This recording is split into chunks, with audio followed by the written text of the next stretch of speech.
Bonjour à tous, bonjour Jean-Paul. Bonjour Françoise, bonjour Jean-Jean. Alors, nous poursuivons ce chapitre 20. Alors là, avec un titre un peu bizarre, Gog et Magog. Ça correspond Oui. à quoi, Jean-Paul? Alors, c'est une expression que nous avons dans le verset 8 du chapitre 20. Je Oui, vous le relis. Il sortira, alors il s'agit de Satan, il sortira pour séduire toutes les nations qui sont aux quatre coins de la terre, Gog et Magog, afin de les rassembler pour la guerre, et leur nombre est comme le sable de la mer.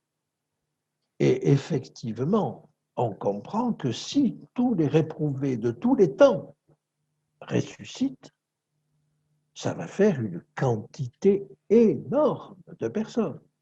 Si nous avons là 7 milliards de personnes comme actuellement à la surface de la Terre, mais que chaque génération a 7 milliards, vous imaginez tous les milliards. Alors les générations passées n'ont pas été aussi nombreuses. bien sûr. Mais depuis la création, ça en fait quand même beaucoup. Et donc on nous dit ils sont comme le sable de la mer. Et vous vous rendez compte que les élus sont un reste.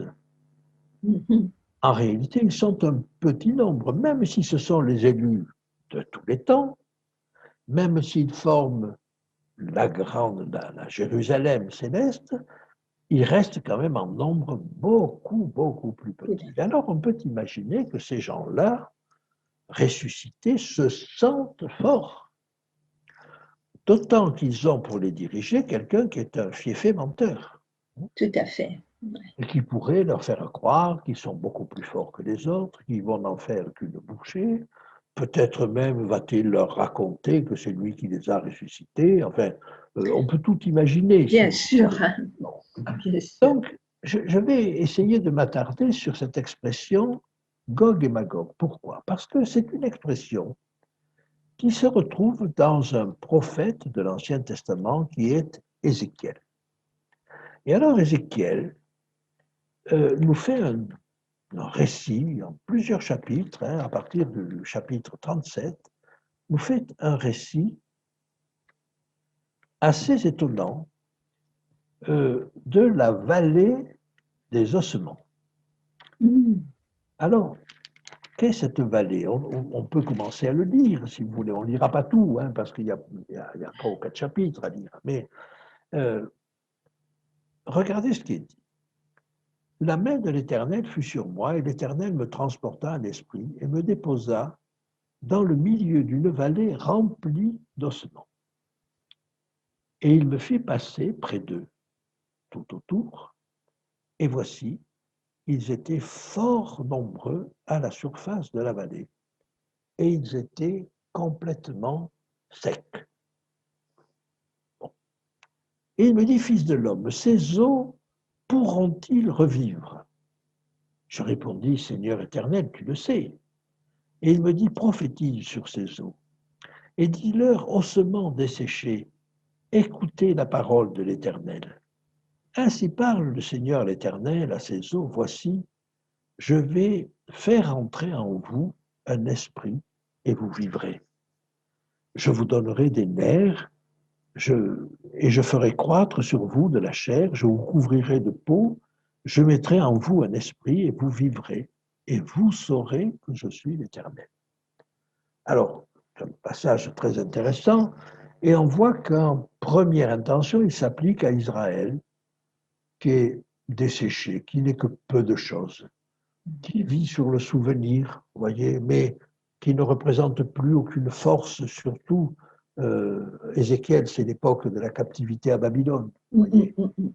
Et que reste-t-il de Babylone? Il reste quelques juifs dispersés dans toutes les nations, quelques juifs parmi les plus pauvres qui sont restés sur place.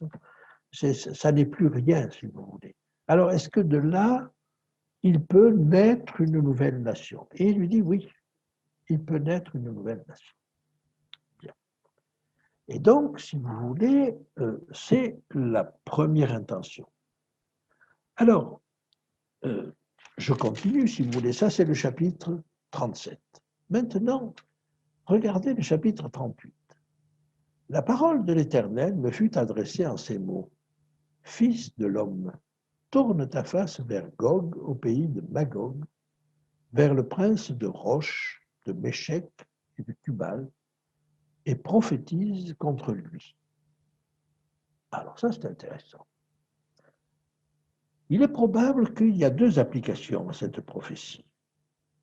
La première, probablement à la fin des temps, parce que quand on regarde les racines de ces mots, Gog et Magog, ça ne nous dit pas grand-chose, mais quand on parle de prince de Roche, dans certains pays, ça sonne très fort et ça ressemble à la Russie. Méchec, ça ressemble à Moscou. Tubal, à Tobolsk. Et donc, il y a probablement là un grand rassemblement, tout à fait à la fin des temps, qui est prévu et qui correspond certainement à cette coalition du monde entier contre le peuple de Dieu. Mais voilà que le texte qui nous intéresse, Gog et Magog, en fait une application à cet immense rassemblement à la fin des 1000 ans.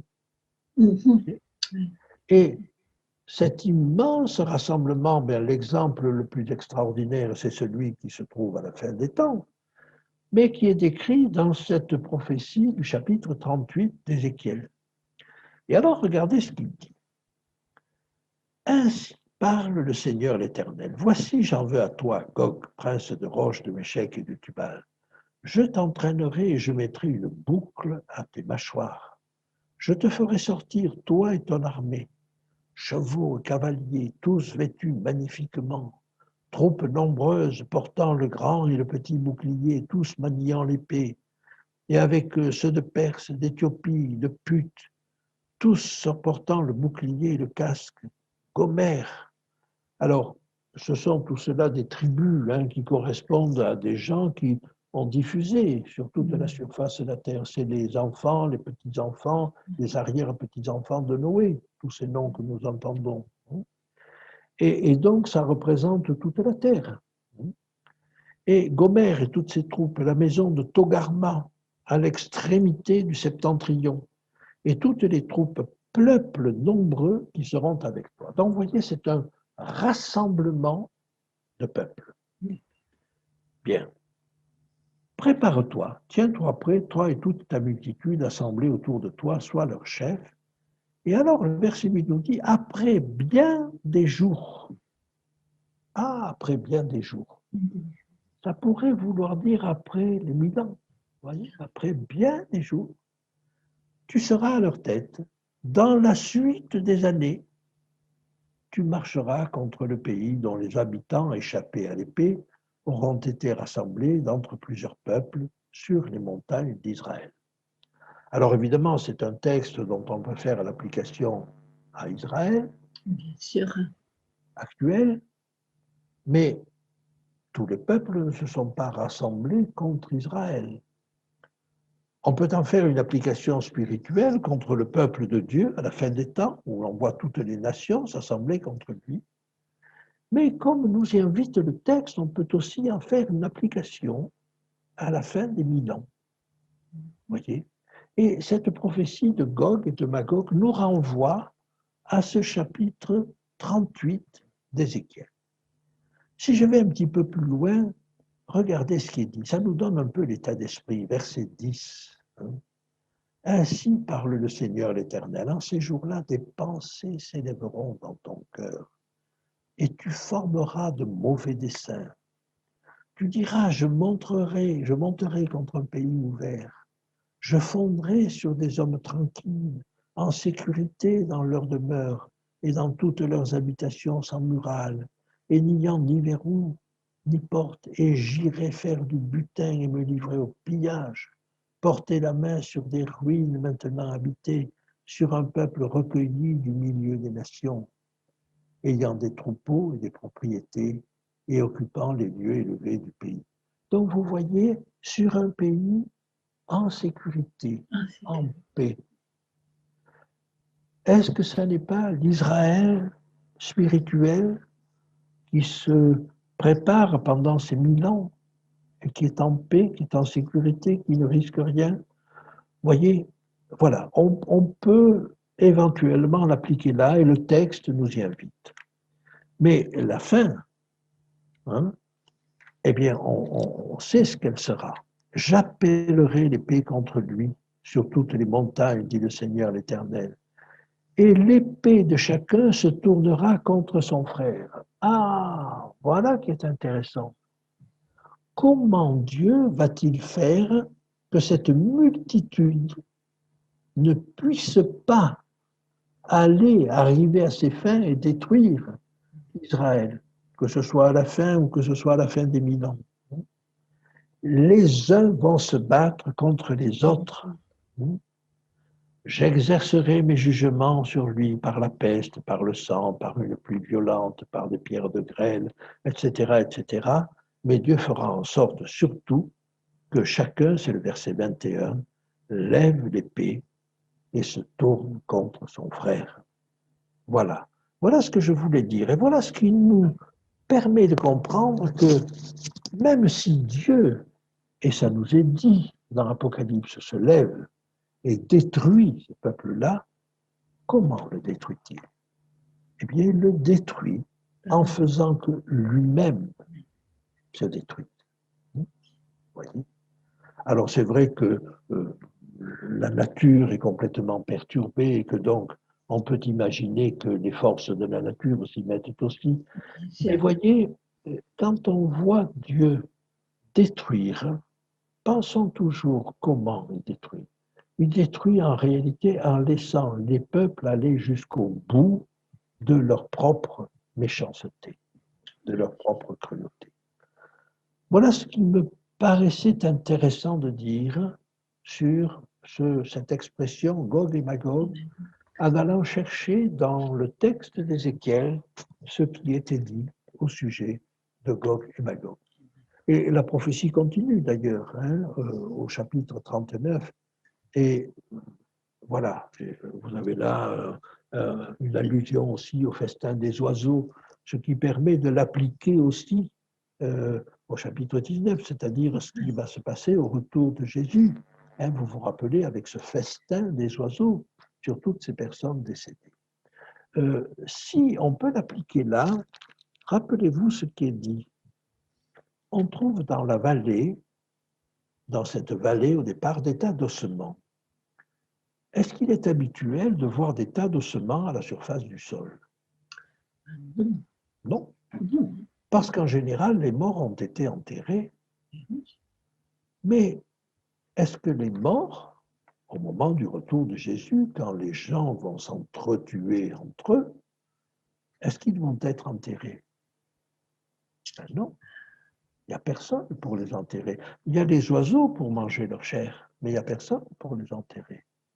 Et donc, on pourrait comparer la terre pendant 1000 ans à une terre, si vous voulez, désordonnée, complètement détruite, mais où les morts n'ont pas été enterrés.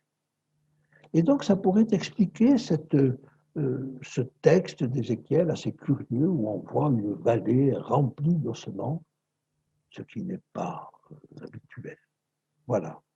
Donc, une fois de plus, des textes de l'Ancien Testament viennent essayer de nous faire comprendre ce qui se passe à la fin des 1000 ans et sur lequel nous n'avons pas beaucoup de détails, vous voyez? Bien sûr. En tout cas, merci. Maintenant, nous saurons mieux comprendre Gog et Magog. Merci en tout cas, Jean-Paul, pour ces éclaircissements toujours intéressants. Merci beaucoup. Merci à vous. Je vous en prie. Qui écoutez et à bientôt. À bientôt. Au revoir Françoise. Au revoir.